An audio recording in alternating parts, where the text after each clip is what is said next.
नमस्कार, रात के 10 बजने वाले हैं। वक्त है अपना बिहार का। मैं हूं आपके साथ विभा उपाध्याय। और रूस के हमले के बाद यूक्रेन में रहने वाले भारतीय छात्रों की मुश्किलें बढ़ गई हैं। कई लोग पोलैंड बॉर्डर की तरफ बढ़ रहे हैं, लेकिन सड़क पर जाम लगा हुआ है। गाड़ियों को पोलैंड सीमा से काफी पहले ही रोक दिया गया है और लोग पैदल चलने को मजबूर हैं। तस्वीर आप अपनी टीवी स्क्रीन पर देख पा रहे हैं। सड़कों पर गाड़ियों की लंबी कतारें लगी हुई हैं। लोगों को इन गाड़ियों को छोड़कर पैदल चलने को कहा गया। और देखिए, छोटे बच्चे हैं, बड़े बुजुर्ग हैं, स्टूडेंट्स हैं। और ये हालात इस वक्त पोलैंड बॉर्डर के पास, जहां पर लोगों को अब सड़क के जरिए जाने के लिए पैदल ही रुख करना पड़ रहा है। तो पोलैंड सीमा की तरफ पैदल ही लोग आगे बढ़ते हुए यहाँ अभी टर्नोपिल से पोलैंड बॉर्डर की तरफ बढ़ रहा हूँ। इधर बहुत ज़्यादा ट्रैफिक है। रात से ही मैं कार से ट्रैवल कर रहा था, 150 किलोमीटर कार से ट्रैवल किया हूँ। बहुत ज़्यादा ट्रैफिक का सामना करना पड़ रहा है। उसके बाद जब 40 किलोमीटर दूर बचा पोलैंड से, तो उसके बाद फिर वहाँ कार वाले भी मना कर दिए कि अब वो आगे नहीं जा सकते।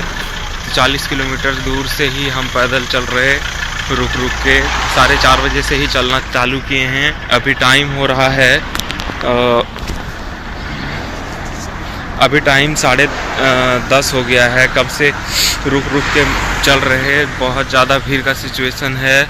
जैसा कि आप देख सकते हैं, पीछे भी लोग ट्रैवल कर रहे हैं, पैदल ही चले जा रहे हैं। और चारों तरफ ट्रैफिक ही ट्रैफिक है, जहाँ तक दिख रही है ट्रैफिक है। तो बहुत ज़्यादा मुश्किलों का सामना करना पड़ रहा है। जैसा कि आप यहाँ देख सकते हैं, ट्रैफिक बहुत दूर से लगा हुआ है। लगभग 36-37 किलोमीटर दूर पहले से ही ट्रैफिक लगा हुआ है। हालांकि कार से भी आ रहे थे 150 किलोमीटर पहले टर्नोपिल से, तो वहाँ भी पूरे रास्ते जाम था। लेकिन वो ड्राइवर साइड से खींच के लाया यहाँ तक। यहाँ के बाद तो वो बोला बिल्कुल पॉसिबल ही नहीं है, पैदल जाना पड़ेगा। 36 किलोमीटर पहले ही उतार दिया है। हम लोग 2 घंटे पहले सुबह से ही 4:30 बजे से पैदल चले। लेकिन उसके बाद जब चेक किए तो देखे अभी बहुत दूर बचा हुआ ही है। लगभग 30 किलोमीटर प्लस दूर बॉर्डर बचा हुआ ही है। तो फिर हम लोग बहुत सारे कार वाले को रिक्वेस्ट किए, तो एक कार वाला बैठाने को माना। फिर वहाँ कुछ देर बैठे, उसमें 1-2 घंटे रेस्ट किए, फ़ोन वगैरह चार्ज किए। वो भी फिर बोला कि अब हमको आगे नहीं जाना ऐसे सिचुएशन में, तो वो वापस आ गया। उसके बाद फिर हम लोग वहाँ से उतरे, तो फिर पैदल धीरे धीरे बढ़ रहे हैं। बॉर्डर अभी भी दिखा रहा है 25 किलोमीटर दूर यहाँ से। यूक्रेन के माइकोलाइव शहर में बढ़ैया के सबिस फंसे हुए हैं और वीडियो के जरिए इन्होंने बताया कि लगातार बमबारी की जा रही है। लोग बंकर में छिपे हुए हैं, लेकिन खाने और पीने के कोई इंतजाम नहीं है, कोई व्यवस्था यहाँ नहीं है, जिससे काफी परेशानी लोगों को हो रही है। और देखिए, ये वो बंकर की तस्वीर जहां पर लोग किस तरीके से रहने को विवश और मजबूर हैं। लगातार चूंकि बमबारी बाहर हो रही है, आकाश आपको देखिए हर वक्त लाल रंग नजर आ रहा होगा, क्योंकि लगातार बाहर बमबारी हो रही है और बंकर में छुपने को लोग मजबूर हैं। खाने पीने की भी व्यवस्था नहीं है। ये यहाँ के बेसमेंट की हालत है। बच्चों के पास लेटने तक की जगह नहीं है। सब लोग जैसे तैसे करके यहाँ पे अपने आप को एडजस्ट कर रहे हैं। ना तो यहाँ पे इनका खाना जो है बिल्कुल खत्म होता जा रहा है, क्योंकि दुकानों पे खाना पानी कुछ भी नहीं है। और यहाँ पे सबसे बड़ी बात, बेसमेंट में इंटरनेट कनेक्शन नहीं है। हम लोगों का सुबह से अपने घर वालों से कोई कांटेक्ट नहीं हुआ है, जिसकी वजह से घर वाले बहुत ज्यादा परेशान हैं। तो कैसे भी करके हम लोगों की मदद की जाए, जल्दी से जल्दी हम लोगों को बॉर्डर पे ट्रांसपोर्ट करने में हेल्प की जाए, क्योंकि कैसे हम लोग एडजस्ट कर रहे हैं हम लोगों को ये पता है। यहाँ पे बहुत ज्यादा पैनिक सिचुएशन है। हर थोड़ी देर बाद धमाके सुनाई दे रहे हैं। जैसे आप देख सकते हैं, बेसमेंट में भी विंडोज है, जहाँ से बच्चों को धमाकों की और इन सब की आवाज और रोशनी दिखाई दे जाती है। को लाइव शहर से हमारे साथ एक छात्र जुड़ गए हैं और उनसे ही हम जान लेते हैं कि हालात वहां पर इस वक्त कैसे हैं और किन हालातों में वो इस वक्त यहाँ रह रहे हैं। हम उनसे जुड़ने की कोशिश कर रहे हैं क्योंकि ये बहुत जरूरी हो जाता है। भारत सरकार लगातार कोशिश कर रही है, कई स्टूडेंट्स इस वक्त वतन वापस भी आ चुके हैं, लेकिन अभी भी हजारों की संख्या ऐसे स्टूडेंट्स की है जो अभी यूक्रेन में फंसे हुए हैं। उनकी सुरक्षित वापसी जल्द से जल्द हो, ये तय करना बाकी है। और हमारे साथ छात्र जुड़ चुके हैं। सबसे पहले मैं आपसे जानना चाहूंगी कि इस वक्त आप जहां पर हैं वहां पर हालात कैसे हैं? हेलो। हाँ, हम मिकोलाइव में रहते हैं। यूक्रेन का एक सिटी है जिसका नाम मिकोलाइव है। तो यहाँ का हालत 2-3 दिन से बहुत ही स्थिति बहुत खराब है। यहाँ 2-3 दिन से रात में क्या होता है, 2-2 घंटे 1-1 घंटे के इंटरवल पर हमको बम की आवाजें सुनाई पड़ती है और हमको सायरन की आवाजें सुनाई पड़ती है। और सायरन सुनते ही हमको बंकर में बोला जाता है कि नीचे चले जाएं। और इसी स्थिति में हम खाना भी नहीं खा पाते हैं। और यहाँ ऐसा स्थिति आ गया है कि ग्रोसरी का सामान भी मिलना बंद हो गया है। यहाँ हम सब बस जूस पी के रह रहे हैं, कोल्ड ड्रिंक्स, ब्रेड आइटम है और 1-2 दिन का और सब जो हम पहले से इकट्ठे कर लिए थे तो वो खाना बचा हुआ है। अगर ऐसा हालत 3-4 दिन और रही तो हम सबको खाने की भी दिक्कत हो जा सकती है। आप जहां पर हैं वहां पर कितने स्टूडेंट्स हैं, कितने लोग हैं अभी? हम यहाँ मेरे कॉलेज के 2 हॉस्टल हैं, एक बॉयज हॉस्टल एक गर्ल्स हॉस्टल। बॉयज हॉस्टल में 150-200 लड़के हैं और गर्ल्स हॉस्टल में भी 150-200 लड़के हैं। मतलब कुल मिलाकर 350 बॉयज गर्ल्स हैं मेरे यूनिवर्सिटी में।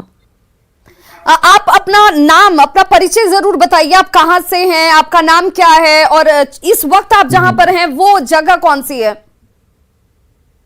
हाँ, मेरा नाम सबीश कुमार हुआ, 4th ईयर मेडिकल स्टूडेंट है और मेरा घर बरहैया हुआ और हम यूक्रेन के मिकोलाइव सिटी में रहते हैं अभी प्रेजेंट में। बिल्कुल सबीश, मैं आपसे ही जानना चाहूंगी क्योंकि इस हालात को समझा जा सकता है जब आप खुद कह रहे हैं कि बाहर बमबार्डिंग की आवाजें आती हैं, सायरन की आवाजें होती हैं और उसके बाद बंकर की तरफ लोगों को दौड़ना पड़ता है। ऐसे हालात में क्या किसी भी तरह से कोई अधिकारी संपर्क कर रहा है, किसी तरह की कोई मदद आप तक पहुंच पा रही है, कोई बातचीत कर रहा है?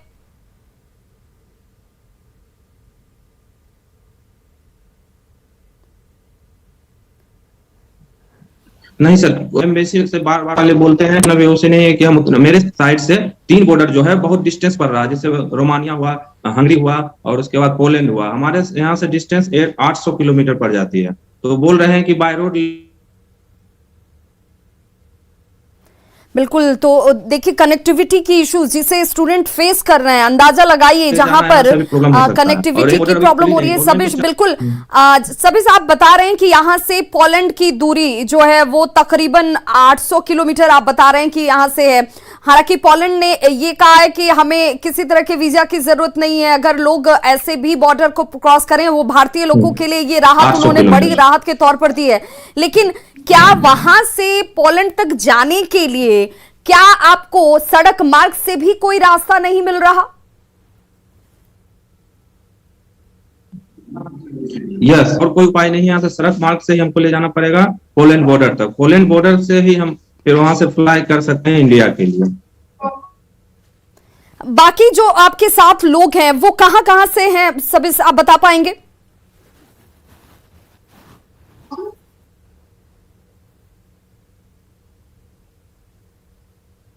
मेरे नजदीक जो मोल्दोवा बॉर्डर से उस बॉर्डर। सबीश, आपकी आवाज कट रही है, आपकी आवाज सही तरीके से नहीं पहुंच पा रही है। समझा जा सकता है इस वक्त चूंकि नेटवर्क का इशू भी आपको फेस करना पड़ रहा होगा। हाँ, नेटवर्क बहुत कम है। हम तो ऊपर थोड़ा सा ऊपर आ गए हैं एक फ्लोर पर, इसलिए थोड़ा सा नेटवर्क भी है। हम तो बंकर में तो नेटवर्क भी नहीं रहता है। सबीश, घर वालों से बातचीत हो पा रही है आप लोगों की?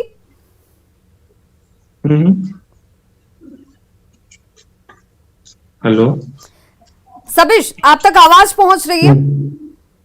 हाँ, पहुंच रही है। सबीश, आपकी घर वालों से बातचीत हो पा रही है? हाँ, बातचीत हो पा रही है मगर बहुत कम बातचीत हो पा रही है। हम बंकर से जब ऊपर आते हैं हॉस्टल रूम में तो बात कर लेते हैं, मगर बंकर में रहते हैं तो बात नहीं हो पाती है। और घर वाले बहुत परेशान हैं।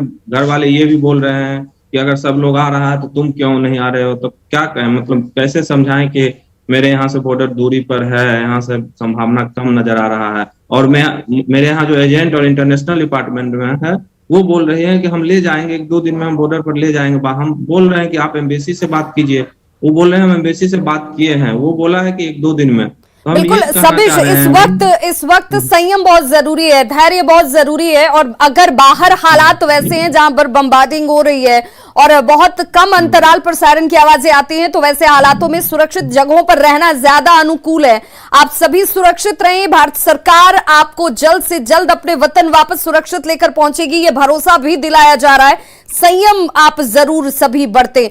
देखिए हमारे साथ सभी जुड़े हुए थे और यूक्रेन में इस वक्त इनके जैसे तमाम बहुत सारे भारतीय स्टूडेंट्स हैं जो फंसे हुए हैं, जिनका कहना है कि इन हालातों में जरा अंदाजा लगाइए, जहां बाहर बम की आवाजें आ रही हो, थोड़े थोड़े अंतराल पर सायरन की आवाजें आती हैं और स्टूडेंट्स जो हैं वो बंकर की तरफ दौड़ते हैं। लेकिन अब हालात इसलिए ज्यादा विकट हो गए क्योंकि अब खाने पीने की दिक्कतें हो रही हैं, नेटवर्क के इश्यूज हो रही हैं। ऐसे में जल्द से जल्द इन तक राहत पहुंचे, ये हम सब उम्मीद कर रहे हैं। पूर्णिया की पलक भी यूक्रेन में फंसी हुई है। पलक खार्किव यूनिवर्सिटी में मेडिकल की सेकेंड ईयर की स्टूडेंट है। खार्किव में पलक के साथ भारत के तकरीबन 200 स्टूडेंट्स हैं। उसने एक वीडियो भी भेजा है जिससे वहां के हालात का अंदाजा लगाया जा सकता है। उसने बताया कि एक मिसाइल यूनिवर्सिटी के बगल में गिरने के बाद मिट्टी में धंस गया। अगर इसमें विस्फोट होता तो बड़ा नुकसान हो सकता था।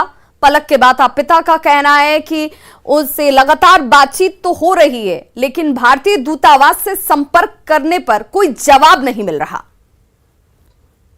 यही कहेंगे जितने भी बच्चे हैं वहाँ जल्द से जल्द उन लोग को निकाला जाए, क्योंकि जिस हिसाब से हम देख रहे हैं कि आज इतना सारा बच्चा को निकाला गया, उस हिसाब से हमको लगता है कि बहुत कम बच्चा को निकाला जा रहा है और बहुत धीरे धीरे कार्य हो रहा है। उसको यदि तेज़ी से किया जाए तो हो सकता है कि वो लोग जल्द से जल्द आ जाए। क्या नाम? फर्स्ट में ही कांटेक्ट हुआ था, उसके बाद जो है फिर अभी जो कर रही है तो वो डिस्कनेक्ट कर रहा है, बात नहीं कर रहा है। तो वहाँ भयावह माहौल बना हुआ है, डरी हुई है। तो बीच बीच में जब नेट रहने के बाद बात होती है तो थोड़ा सा हम लोग हिम्मत देते हैं।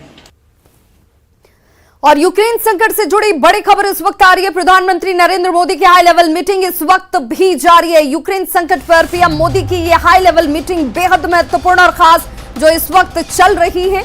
यूक्रेन से भारतीयों को वापस कैसे लाया जाए, इसे लेकर यह मीटिंग बेहद महत्वपूर्ण हो जाती है। इस मीटिंग में जहां पर हाई लेवल मीटिंग प्रधानमंत्री नरेंद्र मोदी की अध्यक्षता में इस वक्त हो रही है, भारतीयों की वापसी को लेकर इसमें मुख्य तौर पर चर्चा जारी है।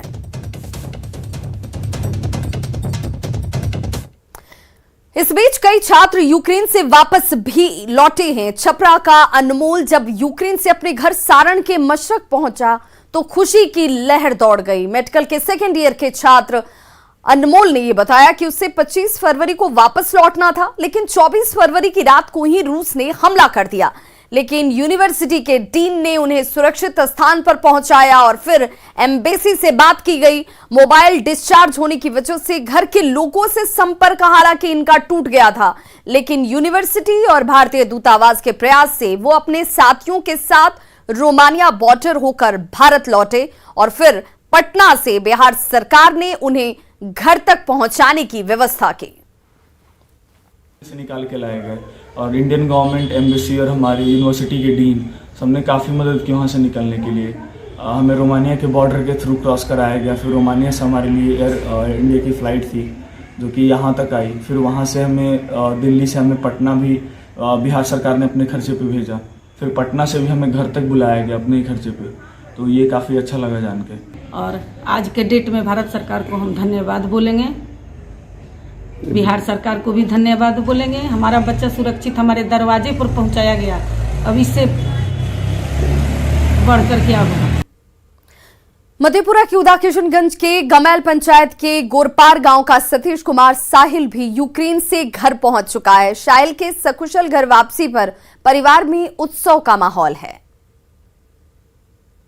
साहिल, क्या स्थिति थी वहाँ? स्थिति बहुत ही भयावह थी। जो हम लोग भाग्यशाली रहे जो आ गए, जो वहाँ हैं उनके साथ अभी बहुत बुरा हो रहा है। मतलब वो खा भी नहीं पा रहे हैं, ना कहीं जा पा रहे हैं, ना पढ़ाई कर पा रहे हैं, एक बंकर में बंद पड़े हुए हैं। उनके साथ खाने की प्रॉब्लम हो रही है, ना वहाँ लाइट है, ना गैस है, ना पानी है, जो बॉर्डर के बहुत अंदर है। हम आप लोगों से ये विनती करते हैं, जो भी वहाँ पे बच गए हैं, सरकार से आप लोग अपील कीजिए जल्द से जल्द उन लोगों को वहाँ से रेस्क्यू किया जाए और भारत लाया जाए।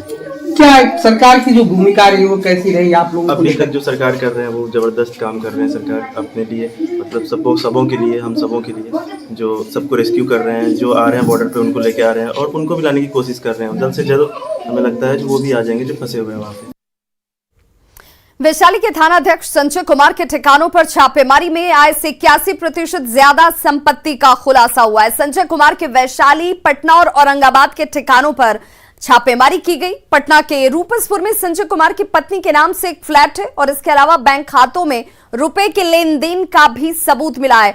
दो तस्वीर आपके टीवी स्क्रीन पर, जहां पर आप देख सकते हैं कि पटना में छापेमारी की गई, साथ ही साथ औरंगाबाद में भी छापेमारी की गई है। संजय कुमार ने खुद अपने नाम से और अपनी पत्नी के नाम से लाखों का निवेश कर रखा था। संजय कुमार के घर से कई कागजात की बरामदगी की गई है और अब इसकी जांच की जा रही है। संजय कुमार पर शराब तस्करों से सांठगांठ कर अवैध कमाई का आरोप है।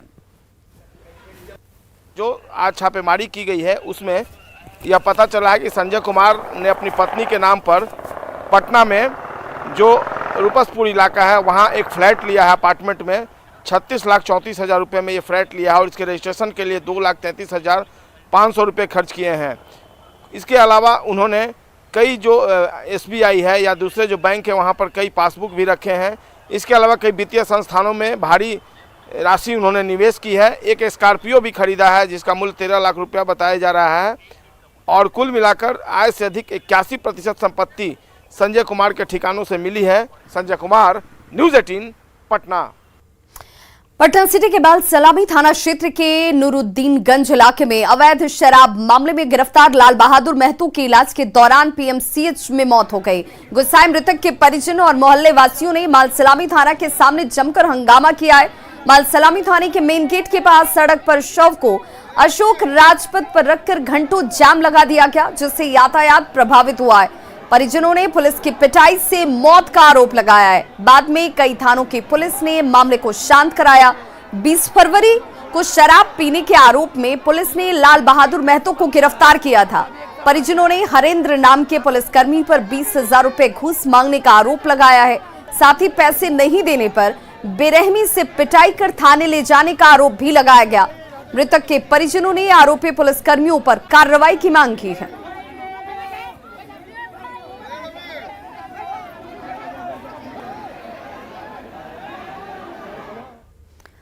सीएम नीतीश कुमार ने अधिकारियों को पुलिस में भर्ती तेज करने के निर्देश दिए हैं। सीएम ने कहा कि अभी बिहार में 1 लाख की आबादी पर 115 पुलिसकर्मी हैं, जिसे बढ़ाकर 165 से 170 तक करना है। पटना में पुलिस सप्ताह के समापन समारोह में नीतीश कुमार ने ये तमाम बातें कही। मुख्यमंत्री ने कहा कि बिहार में कानून व्यवस्था की बेहतर स्थिति है। NCRB की रिपोर्ट का हवाला देते हुए सीएम ने कहा कि देश भर में बिहार क्राइम रेट में 25वें नंबर पर है और कानून व्यवस्था पर पूरा ध्यान दिया जा रहा है। सीएम ने कहा कि पहले के मुकाबले हत्या और फिरौती के मामलों में कमी आई है। जो हमने 1 लाख की जनसंख्या पर 115 किया, उसको हमने बार बार कहा इसको भी हमको बढ़ाना। अभी तो आप 115 तक का भी पूरा नहीं किया। हम तो चाहते हैं कि हम 1 लाख की आबादी पर इसकी संख्या कम से कम 165, 170 जो भी हो इसको तय करके कर दीजिए और लोगों का सिलेक्शन कीजिए भाई, तेजी से सिलेक्शन करिए। और एक तो हमको खुशी की बात है जो 2013 में हम लोगों ने किया महिलाओं के लिए, अब कितनी खुशी की बात है, अब कितना ज्यादा अब महिलाएं पुलिस बल में अब 25,000 से ज्यादा। विधानसभा में बजट पेश होने से पहले नेता प्रतिपक्ष तेजस्वी यादव ने बिहार सरकार पर जमकर निशाना साधा है। उन्होंने कहा कि बिहार सरकार बजट का पैसा खर्च नहीं करती और ये बात सहयोगी बीजेपी के नेता और केंद्र सरकार भी कहती है। तो हम लोग बजट पे नजर बनाए रखेंगे, लेकिन अद्भुत है ना कि जो बिहार प्रदेश के बीजेपी के जो अध्यक्ष हैं वही सवाल करते कि बजट का पैसा खर्च नहीं कर पाती सरकार। केंद्र मंत्री कहते कि बिहार सरकार कोई योजना का पैसा ही नहीं लेती है। मांगती ही नहीं है। ये तो अद्भुत है। तो खबरों का सिलसिला लगातार जारी है। आप देखते रहिए न्यूज़ 18 बिहार झारखंड।